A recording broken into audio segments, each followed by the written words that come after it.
Hello all and welcome to another Captain Entertainment video. It's Art here with the book review for Fer De Lance, the first Nero Wolfe novel by Rex Stout. It was the novel that I read, it was the first novel that I read that I touched, and also the novel I read completely outside for the Reading Rush 2020. We're winding down on Reading Rush reviews here upcoming. Hope you all enjoyed the Better Late Than Never August monthly reading roadmap. As we will get back on to reviewing more books on Monday and Wednesday of next week as well. But let's dive in to Fer De Lance. Fer De Lance reminded me a lot of, and I think it was meant to, of Sherlock Holmes and Dr. Watson, of Hercule Poirot and Captain Hastings, because Nero Wolfe has Archie. His driver, his gopher, Archie.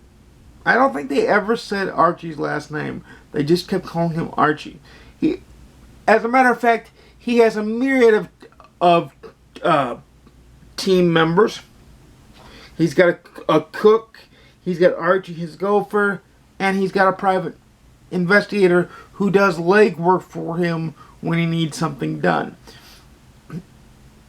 Rex Stout uses the Great Depression to his advantage, as you see him cut in facts about money being tight and things being tight and people having to be laid off and only being paid when there's work to be done. The book was released originally in 1934, so that makes a lot of sense. They constantly talk about Nero Wolfe and his peculiar habits. They constantly talk about Nero Wolfe and his genius, which is okay, but they never talk about why Nero Wolfe, at least in the first book, never leaves his place of residence. They talk about, like, he's a lumbering ox, he's awkward for his size, he's rather large, he walks with a cane at times, but they never say whether he was injured in World War I or combat. They never say if he's just disabled by birth. Rex Stout never goes in. As a matter of fact, you never really get too deeply into Nero Wolfe at all. This, to me, is very much so a detractor. Easy for me to say. It's very much so a minus in a book that has a fair amount of pluses. It reminded me a lot of a 1920s crime caper movie, a 1920s detective caper movie. I kind of felt like Nero Wolfe was the leader of his own band of Elliot Ness and kind of untouchable type things. The book was very short, only 278 pages. Which is one of the reasons I've read it outside, is because during that time it was hot as all hell, and I didn't feel like sweating all my water out, we'll say, and nearly coming close to death by sitting out in the oppressive July heat. So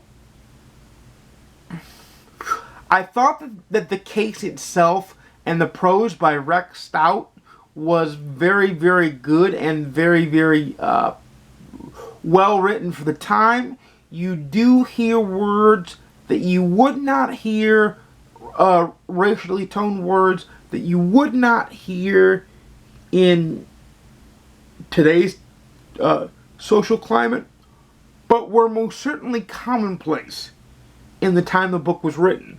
And this is where you have to remember, and you have to look at the book for the merits and not just judge it for the language it uses, because if we do that, then we can't enjoy things like Mark Twain and Shakespeare because of the language used in those. So you have to take the language of the time and just kind of gloss over it and kind of think to yourself, well, you couldn't get away with that nowadays. If language like that makes you uncomfortable, don't read the book. Because the book's not going to change, and it certainly can't change the time period it was written in. And that in and of itself is not going to detract from the book for me. Because I knew it was an older book going into it. I kind of expected language like this. And we got language like this.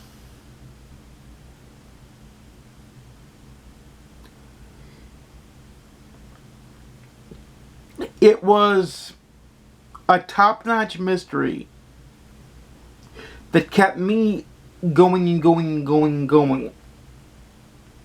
Kept me wanting to find time to go outside and read it, to finish the challenge to read a book completely outside. It was a top-notch read, a top-notch book, with a few minor flaws. The most glaring, like I said, is you don't learn very much about Nero Wolfe. For me, it's a read it, like it, own it if you like the series, which I do. I will be reading more on the series. And for me, on the GoodReads scale, it's a 4 out of 5. Very simply, just a solid read, not an amazing read, but a solid read, and a great read for a readathon. It was a great way to spend my time outside on the days that weren't so oppressive in the heat department. Great book, and as you well know, I've already read book 2, The League of Frightened Men, which you'll get that review sometime very, very soon. It was the book with the green on the book with my birthstone color on the cover for Reading Rush 2020. So that review is coming up sooner rather than later. But let me know in the comments down below if you've read any of the Rex Stout Nero Wolfe novels. And let me know also in the comments down below if you think the series gets any better. And until next time, stay safe, stay happy, stay healthy, read a good book, enjoy some good entertainment. And until next time, I'll see you soon. And peace.